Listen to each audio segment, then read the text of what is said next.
ተወዳጁ ድምፃዊ ቴዲ አፍሮ ሊሰራ ታገደ። አንድ ሁለት ወር እርጉዝ ነች። እንደው ከሪያዶና ይዘይታ ሳጠሩ ይቆሩ አሏችሁ። አዎ ወይኔ ወይኔ ወይኔ ወይኔ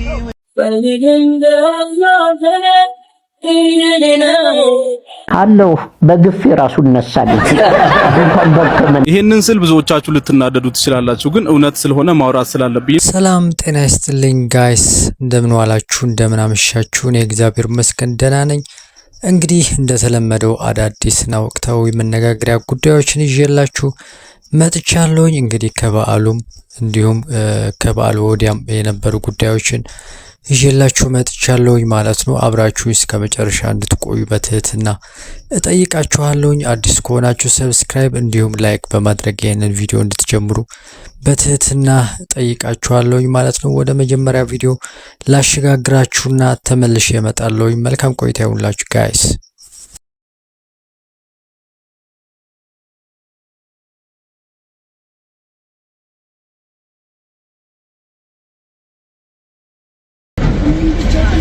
ወይኔ ወይኔ ወይኔ ወይኔ አረ ያዘው እንደዚህ የመጣ በሬ ያዘው አይደል?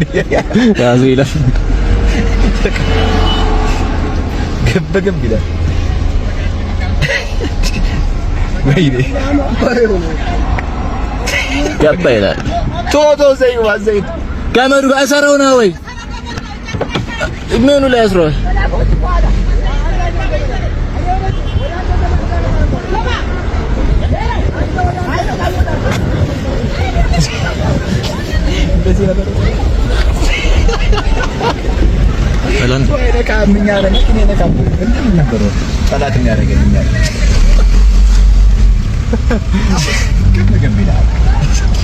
ተአምራት እንደቀጠለ ነው። እግዚአብሔር ተአምራት እንደቀጠለ ነው። አረ ቪዲዮ እንትን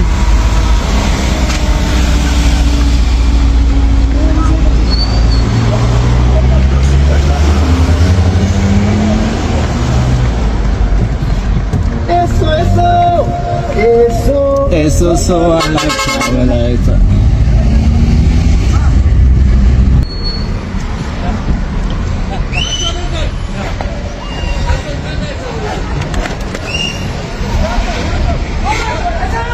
እሰራው እዛው አንበሳ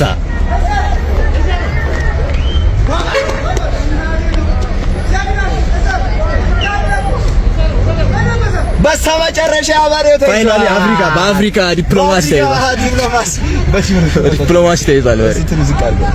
ኮሜዲያን ፍልፍሉ ታሞ አልጋ ላይ ተኝቶ ሳይ በጣም ነው ያዘንኩት። ይሄ ስትሮክ የሚባል ጉዳይ አሁን ላይ ብዙ አርቲስቶቻችንን ብዙ ለሀገር ውለታ የዋሉ ሰዎችን እያጠቃ ይገኛል። እስቲ የፍልፍሉ መልእክትም ላስደምጣችሁ። ፍልፍሉ ፈጣሪ ጨርሶ ይማረም።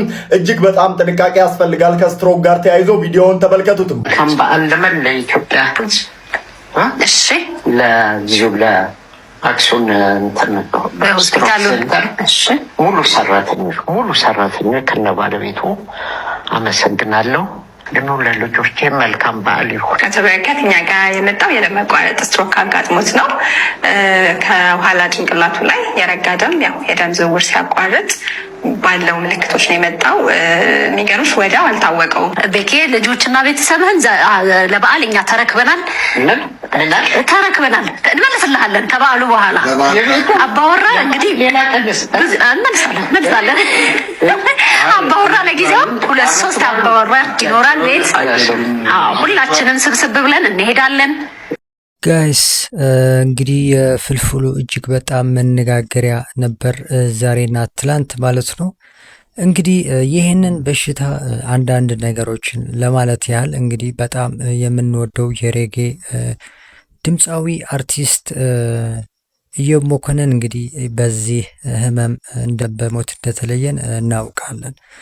የዚህ በሽታ ዋናው ምክንያት ምንድነው? እንግዲህ አንዳንዴ ወደ ጭንቅላታችን የሚሄደው የደም ዝውውር ባንዴ ሲያቋርጥ ነው እንደዚህ ነገሮች የሚያጋጥመው ማለት ነው። እና እንግዲህ እንደዚህ የኦክሲጅንና የምግብ እጥረት ሲያጋጥም እንደዚህ አይነት አደገኛ የሆነ በሽታ ሊነሳ ይችላል። አንዳንዴ ደግሞ እንግዲህ በሰውነታችን የሚከማቹ ነገሮች ሆኖ ነገር ግን ሰውነታችን ራሳችንን መጠበቅ ያለብን ጉዳይ ነው። በስኳርም ሊመጣ ይችላል፣ በደም ግፊት ይህንን ነገር ሊመጣ ይችላል እና ይህንን ለማድረግ እንግዲህ ራሳችሁን ለመከላከል አንዳንድ ነገሮችን ማቆም እንዳለባችሁ እንግዲህ ይነገራል። ከነዚህ መሀል እጅግ በጣም መተው ያለባችሁ ነገር ሲጋራ አለማጤስ ነው። ይሄ እጅግ በጣም አደገኛ የሆነ ነገር ነው። እንግዲህ ይህንን ካላቆማችሁ ይህንን ነገር አደገኛ ነው። ስለዚህ እነዚህ ነገሮች መተው አለባችሁ። ሌላ ደግሞ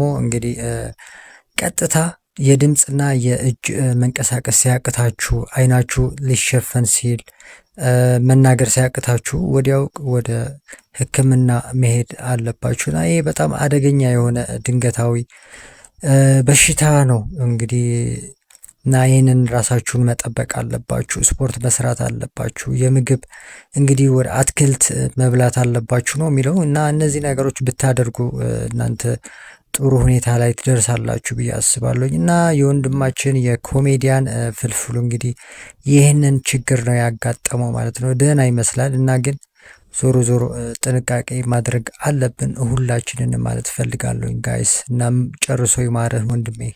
ይሄንን ስል ብዙዎቻችሁ ልትናደዱ ትችላላችሁ፣ ግን እውነት ስለሆነ ማውራት ስላለብኝ ነው። ይሄንን ልጅ ሰሞኑን አይታችኋል ብዬ አስባለሁ።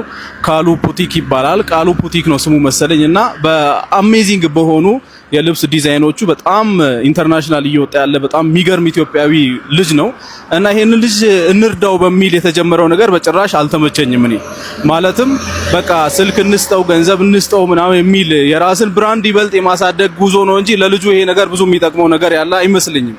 እኔ እንደማስበው ይሄንን ልጅ ማገዝ የምንችለው ከተቻለ ከኢንተርናሽናል ዲዛይነሮች ጋር ማገናኘት ለሱ ትልቅ ህይወቱን ሊቀይር የሚችል ነገር ማድረግ ነው እንጂ እዚህ ጥቃቅን ነገሮችን ማድረግ የራስን ብራንድ ማሳደግ ነው እንጂ ለልጁ ምንም የሚረባ ነገር አይደለም ይሄና እንደውም ከተቻለ ይሄንን ልጅ እኛ ማገዝ የምንችለው አሁን ኢንስታግራም ላይ በጣም ከትልልቅ ኢንተርናሽናል ሴሌብሪቲዎች ጋር ጭምር ኢንጌጅ እያደረገ ያለ ልጅ ነው። ኢንጌጅ እያደረጉ ነው ፖስቱ ላይ እና ይሄንን ልጅ ዝም ብለን ላይክ ሼር ሪፖስት እያደረግን የተወሰነ ጊዜ እንቆይ። መርዳት የምንፈልግ ሰዎች ካለን በውስጥ እናናገረው።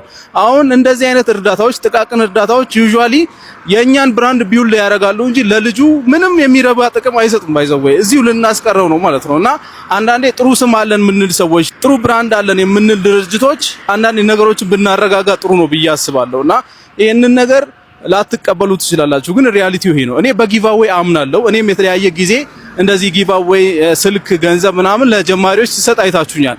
ነገር ግን በግልጽ ነግራችኋለሁ ይሄ ነገር ለእናንተ ብቻ ሳይሆን ለኔም ይጠቅመኛል፣ የራሴን ብራንድ ቢውል አደርግበታለሁ ብዬ ስነግራቸው በጣም ይገርማቸዋልና አንዴ እንደውም በዚህ ጉዳይ ቪዲዮ ሰርቼ በጣም ብዙ ሰዎች ገርሟቸውና ከልባቸው አይደለም ማለት ነው ሰውን የምታግዙት እስከ ማለት ድረስ አንዳንዶች እስከ መስደብ ድረስ ደርሰዋል። ግን ሪያሊቲው ይሄ ነው።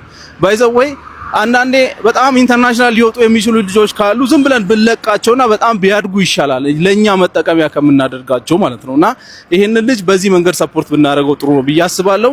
ቃሉ ፑቲክ ይባላል። እስካሁን ፎሎ ያላደረጋችሁ ልጆች ካላችሁ ገብታችሁ ፎሎ አድርጉት። በጣም ክሬቲቭ ነው እና ኢንተርናሽናሊ ሊወጣ የሚችል በጣም ጎበዝ ልጅ ነው። በነገራችን ላይ ጋይስ አንድ ነገር የራሴን ሀሳብ ለማስቀመጥ ያህል ማለት ነው ወንድማችን ቃል አፕ ወይም ቃሉ ፑቲክ ብዙ ሰው ስለሱ እያወራ ይገኛል በአሁን ሰዓት። ወንድማችን ደግሞ እንግዲህ እንደተናገረው ጥሩ ነው የሰጠው አስተያየት። ነገር ግን አንድ ሰው ማለት ነው ራሱ እየሰራ እያደገ ሲሄድ ማለት ነው ማንም ሰው ነው የሚያናግረው። የኛ እገዛ ያስፈልገውም ይሄ ልጅ ትላልቅ ካምፓኒዎች መጥተው ነው ይህንን ልጅ ሊያናግሩት የሚችሉት። ይህን ያህል ራሳችን ከፍ አድርገን ባናይ ጥሩ ይመስለኛል። ይሄ ልጅ በራሱ ጥረት ነው እዚህ ላይ የደረሰው። ሰው እያወራ ነው ያለው፣ ሰው ቢዝነስ በሱ እየሰራ ነው ያለው። ካሁን በኋላም ለመስራት ይፈልጋል ሰው።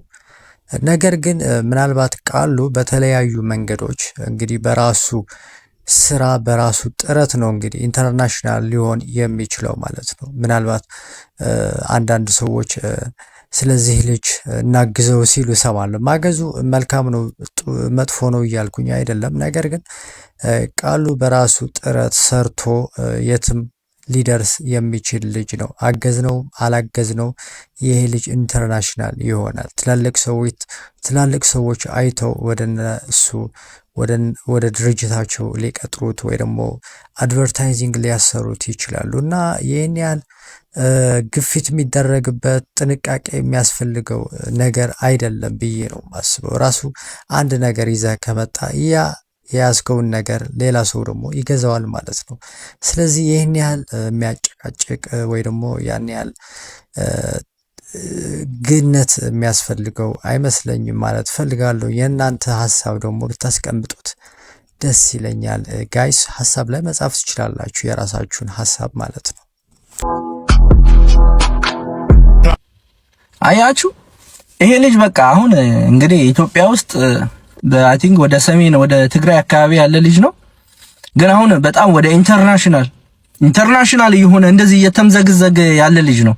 በማደግ ላይ ያለ ልጅ ነውና ኢትዮጵያ ውስጥ ያላችሁ የትኛውም የፋሽን ኢንዱስትሪ ተቋማት ባለቤቶች፣ ቡቲኮች ሁሉ ይሄ ልጅ በቃ በማስታወቂያ ንጉስ አድርጉት። የምር በጣም አንደኛ የሆነ ልጅ ነው። ለነገሩ በቃ እሱ ኢንተርናሽናል ነው። ከዚህ በኋላ አታገኙትም። አሁን ነው መጠቀሚያችሁ ጊዜ።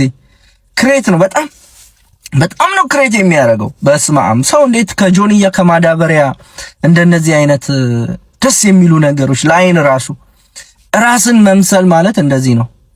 አንዳንድ ሰዎች ያላችሁ ጭቃ እየተቀባችሁ እየመጣችሁ ሰው የምታወዛግቡ ሰው ይውላችሁ። እንደዚህ ባለው ነገር የሰው ልጅ የወደቀ ማዳበሪያ ሰፍቶ ራስን መስሎ ነገርን ክሬት አድርጎ ከመጣ ህዝብ ያያል። ቪው የሱ አሁን 2 ሚሊዮን ምናምን ነው። ሰው ያያል። ጥሩ ነገር ስታመጡ ሰው ክሬቲቭ ስትሆኑ ይሄ ወደዚህ ነገር አታድርጉና በጣም ነው እኔ ራሴ አንድ ነገር ተማርኩኝ በእውነት እሱን በማየት እና በጣም ተጠቀሙበት። ነገ ከነገ ወዲያ ኢንተርናሽናል የሚሆን ልጅ ነው። አንዳንድ ሰዎች ደግሞ መታሴሯት ሴራ አለች። ገና 10 ምናምን አመቱ ነው ምናምን እያላችሁ የሆነች ኮሜንቶች ምናምን አይቻለሁ። በዚህ አንተ ትምህርትን አትማርም ገና 15 አመት ነው ምናምን እያላችሁ ማለት ነው። ይኸውላችሁ በየሄዳችሁበት ሰው ተው። በጣም ይሄ ልጅ ነገ እሱንም ቤተሰቡንም እኛንም ኢትዮጵያዊም የሚያስጠራ በጣም ታለንትድ የሆነ ልጅ ነውና ሳፖርት እናድርገው። እናንተም የትኛውም ሀገር ያላችሁ አበሾች ማስታወቂያ አሰሩት። በእውነት አንዳንድ ሰዎች ደግሞ ልብስ እንግዛለት ምንድነው ሞባይል እንግዛለት ትላላችሁ። እሱ በቃ ይዞት የመጣው ይሄ ክሬቲቪቲ ነው ጋይስ። እንዴ ክሬት ማድረግ አታውቁም? የሰው ልጅ ያለውን ነገር ክሬት አድርጎ ይመጣል። ምናልባት በዛ ነገር ላይ የሚያሻሽልበትን እንጂ እንደነዚህ አይነት ነገሮችን እሱ አሁን አዲስ ልብስ በመልበስ ስኒከር አድርጎ ጂንስ አድርጎ ቢመጣ ማንም አየው፣ ምንም ዞር ብዬ አላየውም። ስለዚህ ባለው ነገር ላይ ማገዝ ከቻላችሁ አግዙት። ይመቻችሁ። መልካም በዓል። ወዳችኋለሁ። በጣም ወዳትና ማከብራት ጓደኛዬ እዚህ እናንተ መካከል ትገኛለችና አገቢኛለሁ ሲል በእምነት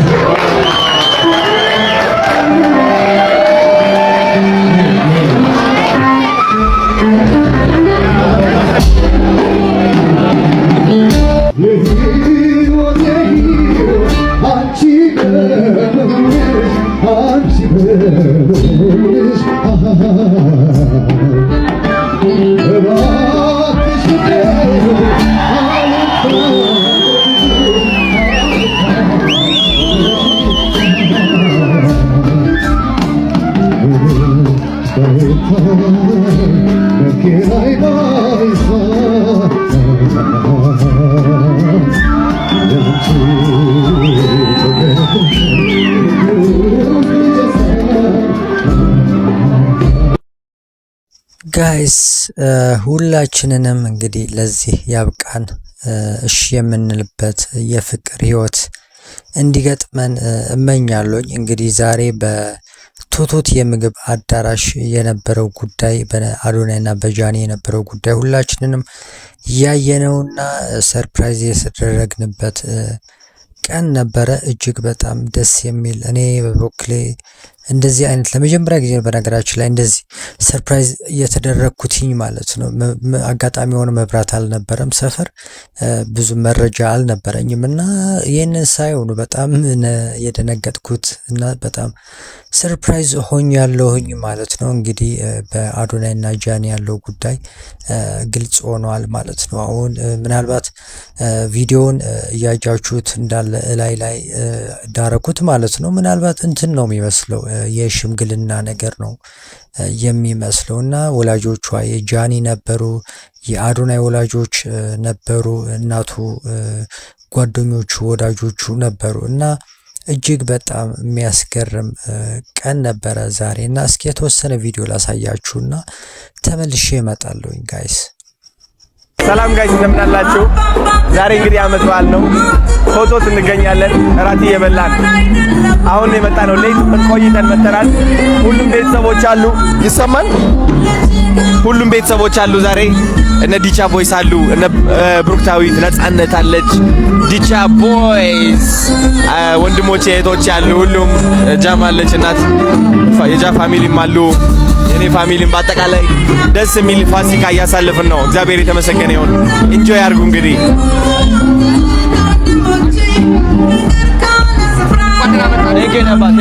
ጃኒና አዶናይ እንዳልተጣሉ ሰላም እንደሆኑ ማኝዚ ዘግቧቸዋል። ተናግሬ ነበር ያለው አልተናገርኩም? ቤተሰብ እንኳን አብሮ አደረሰ። ተናግሬ ነበር ወይስ አልተናገርኩም?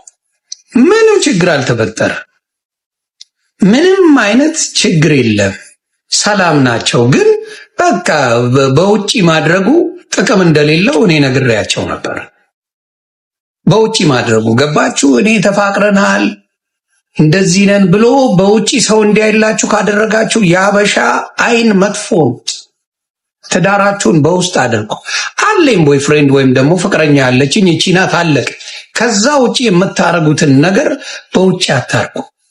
ወዳጅ እንዳለውላ ጠላት አለ። ስለዚህ በተለይ ጃኒንም አዶናይም ጠላት አላቸው። ሰው አሁንም ለጃኒም ለአዶናይም ብዙ አትታዩ። አሳውቃቸዋል። አንድ ላይ መሆናችሁን ከበቂ በላይ ነው። ስለዚህ ሚዲያ ያየው ነገር ሩታዬ እንኳን አብሮ አደረሰን። ስለዚህ ሚዲያ ያየው ነገር በጣም ከባድ ነው። ሚዲያ በጣም የምታሳዩት ነገር ሲለያዩ እንጂ አብረው ሲቆዩ አላየሁኝም። ከልምድ ነው የምነግራችሁ። ብዙዎቹ በሚዲያ ላይ ትዳራቸውን የሚያሳዩ ሰዎች እንዲነን የሚሉት ሰዎች ተለያይተዋል። ሚዲያ ለፍቅር አይጠቅምም። ምክንያቱም ቀናተኛ ናቸው። የሆነች ሴት የሆነ ወንድ ይቀናና ለማጣላት ይመጣል፣ ያጣላቸዋል። እኔ ደስተኛ ካልሆንኩ አንቺም አትሆኝም የሚለው። ስለዚህ አሁንም ለጃኒና ለአዶናይ ፍቅራችሁን እግዚአብሔር እስከ መጨረሻ አድርግላችሁ። ግን ብዙ አንድ ላይ አትታዩ፣ ብዙ በቪዲዮ አትታዩ። ለምን? ጠላት ስለሚበዛ። ከዚህም በፊት ሊያጣሏችሁ ምን ያህል ያልተጠየቁትን ሲቀባጠሩ እንደነበር አይታችኋል። ስለዚህ ባካችሁ ጃኒዬም ሆነ አዶናይ ሶሻል ሚዲያ ላይ ብዙ አትታዩ፣ ብዙ ምናምን ባትሉ ጥሩ ነው። እኔ ብዙ ደስተኛ አይደለሁም። ለምን? የደረሰባትን የሚያውቅ ያውቃል። እንደው እውነት ለመናገር በመጀመሪያ ከጎኗ ባልቆም ኖሮ ሰባብረዋታል። ሶሻል ሚዲያውን ምን አይነት መንገድ እንዳለው ስለማቅ ከጎኗ ቆሜ ነው እንጂ እንቅጥቅቷን አውጥተው ባዶ የከቷት ነበር። ልጅቷን ሞራሏን ያቀውሷት ነበር። የኛ ሰው ክፉ ነው። ምንም ሳታረጋቸው፣ ምንም ሳትበድላቸው፣ ምንም ሳትደርስባቸው ዘምተውባት ነበር እና ከባድ። ስለዚህ ሶሻል ሚዲያን መቋቋም ቀላል አይደለም። ቀላል ዳሜጅ ያመጣ። በተለይ ለሴቶች ኤክስትሪምሊ ከባድ ነው ሶሻል ሚዲያ። እናመሰግናለን ዮኒ። በነገራችን ላይ ፍቅር ካለ ምንም የሚመጣ ነገር የለም። ከዚህ በላይ እንግዲህ አዶናይና ጃኒ ለማለያየት የተደረገ ሴራ አልነበረም። ምናልባት የነሱ ፍቅር ሀያል መሆኑን ያሳየን ይመስለኛል። እንግዲህ ብዙ ሰዎች ደግሞ ቲክታክ ይሁን ፌስቡክ ላይ እንግዲህ በተለያዩ ሶሻል ሚዲያዎች ላይ የምናየው ጉዳይ ነው። እንግዲህ ከሚስቶቻቸው ከባሎቻቸው ጋር እንደዚህ ይሰራሉ። ነገር ግን ጠንካራ ትዳር ኖሯቸው እንግዲህ እስካሁን ያሉ ሰዎች እናውቃለን።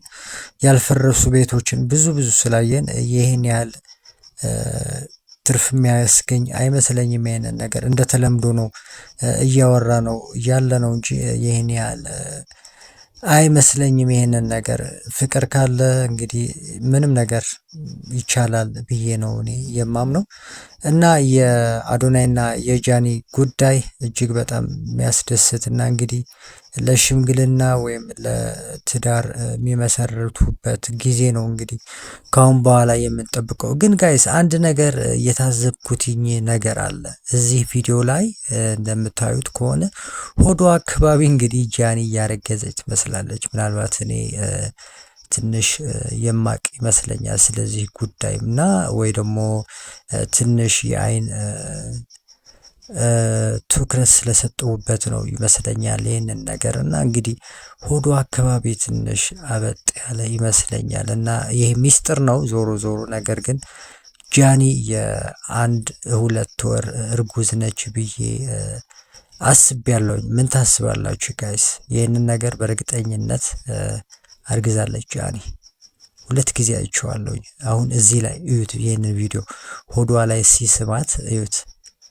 የሆነ ነገር አለና እጅግ በጣም የሚያስደስት ነው። እንግዲህ እርግጠኛው ቶኩ ነው እንግዲህ የሚነገር ነገር አይደለም። ነገር ግን እኔ የተሰማኝ ነገር ይሄንን ነው እና እንግዲህ ጃኒ የማታ ነበር ቪዲዮ እሱ ልጋብዛችሁ እና ደስ የሚል በጎነት ያደረገችው ነገር አለ እሱ ጋብዛችኋለሁ። ከዛ በኋላ ደግሞ የእህታችን ሃና የእሷ ደግሞ ጋብዛችኋለሁ። ተመልሼ እመጣለሁ ማለት ነው።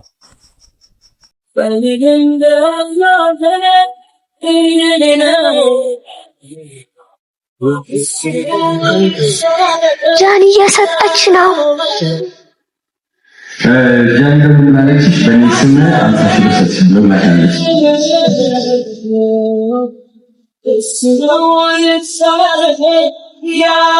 በጣም እናመሰግናለን። የ200 ሺህ ብር ሽልማት ነው። ጃኒ 50 ሺህ ብር ሽልማት ነው። በጣም ተጨማሪ ያለ ይመስለኛል። ቆይ ራሴ ተከፋፍለ መሰለ ሃሎ ለልጅ አዋቂ ወይ እንደው ከሪያ አዶናይ ይዘጫው እኛ ቤትም አዶናይ ነው እንግዲህ ኢንፍሉዌንስ የሚያደርገው። እኔ ከስር ውጤት ጥላለው ስለኔ አያገባቸውም ብዙ አዶንዬ በጣም ተማረከ እንዴ ማንሲ ሳይዝ ነው ከሆነ አንቀጥሩ አዶናይ ሁሌ እግዚአብሔር ስም ስለሚጠራ በቃ ነገሮች ሁሉ እየተሳኩለት ያለው ቀድሞ እግዚአብሔር ስለሚጠራ ነው። እግዚአብሔር ወድቀው ና በቃ አንቺ ነኝ በኋላ ትንሽ ቆይተናል። ከዚህ ካዶናይ ቀጥሎ ልታደቂኝ አዊ በስማ እኔ በቃ እግዚአብሔር ጥሪው በቃ አቡሻ ነው አኔ ላይ ያያዋት ማለት እንግዲህ የሃናና የጃኒ ቪዲዮ እንዳየነው ከሆነ የጃኒ እንግዲህ በሻዶው ባትሪ ይለያል በሚለው ቻሌንጅ እንግዲህ ሲሸለሙ ያየናቸው ልጆች ነበሩ እና ከነሱ መሃል እንግዲህ ተጨማሪ 50 ሺህ ብር ሽልማት የሰጠችበት ነው የሚመስለኝ ካልተሳሳትኩ ጋይስ። እና እንግዲህ ምንም ይሁን ብቻ 50 ሺህ ቀላል ነገር አይደለምና እንደ ድጋፍ አድርጋ ሰጥታለች ጃኒ። እንግዲህ ይጨምርልሽ ማለት ፈልጋለሁ። ከዛ ቀጥሎ ደግሞ እንግዲህ ሃና ወይ ደግሞ ባምቢ ሀበሻ ስለ አዶናይ እንግዲህ የተናገረችው ከእናቷ ጋር ይመስለኛል። ዛሬ ሲዟዘር አይቼው ነውና እንግዲህ በጣም የሚገርም ነበር ይሄንን ቪዲዮ ማለት ነው። እና ወደ መጨረሻ አካባቢ ተጠግቻለሁ። አንድ ቪዲዮ ልጋብዛችሁ ከዛ ተመልሼ እመጣለሁ ማለት ነው። አጥሎሽ አቅርብና የእናችንም ጉልበት እስምና ተነጩ ፈረስ ላይ ቲክታክ በጣም ብዙ ሰው አስተዋውቆኛል። እነዚህ ሁለቱ ግን ይለያሉ በእውነት ለሁላችሁም እንኳን አደረሳችሁ ቪዲዮ ሰርቻለሁ። ይሄ ግን ማለት ነው ስፔሲፊክሊ ለጃኒና ለአዶናይ ነው።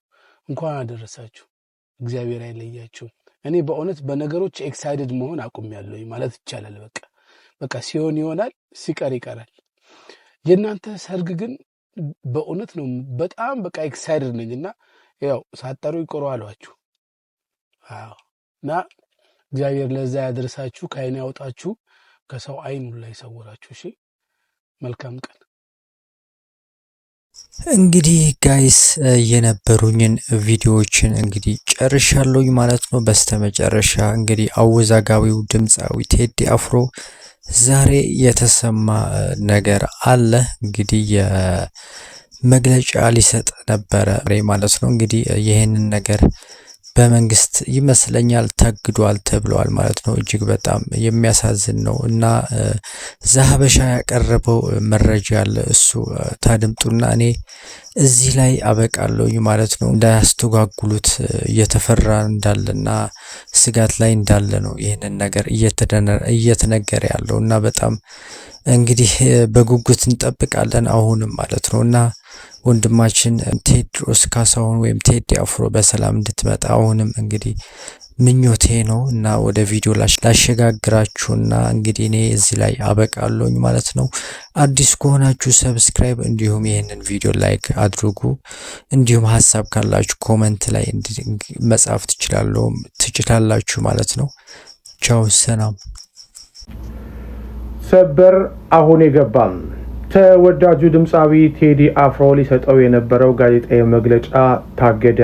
ቴዲ አፍሮ የፊታችን ሐሙስ የሙዚቃ አልበሙን እንደሚያወጣ መግለጹ ይታወቃል። ኢትዮሪካ የተባለ አልበሙን ይሄ 18 ዘፈኖች የያዘውን አልበሙ ምክንያት በማድረግ ደግሞ ነገ ማክሰኞ በአዲስ አበባ የተለያዩ ጋዜጠኞች በተገኙበት በአርቲስት ቲቪ አማካኝነት ጋዜጣዊ መግለጫ ለመስጠት በዝግጅት ላይ ያለ መታገዱ ተገልጿል። ቴዲ አፍሮ ቃለ ምልልሱን ለማስተላለፍ ከአርቲስት ቴሌቪዥን ጋር ተፋርሞ እንደነበረ የሚናገሩት የውስጥ ምንጮች ሆነው ግን ቴሌቪዥን ጣቢያው እንዳታስተላልፍ በመባሉ የተነሳ በደረሰው ቀጭን ትዕዛዝ የቴዲ አፍሮ ጋዜጣዊ መግለጫ እንዳይደረግ ተደርጓል ማለት ነው። በዚህ መሰረት ቴዲ አፍሮ ይህን ቃለ ምልልስ ለብቻው ይስጥ አይስጥ የሚታወቅ ነገር ባይኖርም ፕሮግራሙ ከአርቲስት ቴሌቪዥን ጋር በመፋረሙ የተነሳ ይህንን ላያደርግ እንደሚችል ነው ምንጮች የሚናገሩት። አርቲስት ቲቪ ከየትኛው ተቋም ማስጠንቀቂያ ተሰጥቶት እንደታገደ ግን የተገለጸ ነገር የለም። ምንጮቻችን እያጣሩ ይገኛሉ። አርቲስት ቴሌቪዥንም በጉዳዩ ላይ ምላሽ እንዲሰጥ እየጠየቀ ይገኛል። ዛሀበሻ ተጨማሪ መረጃዎችን ይዞ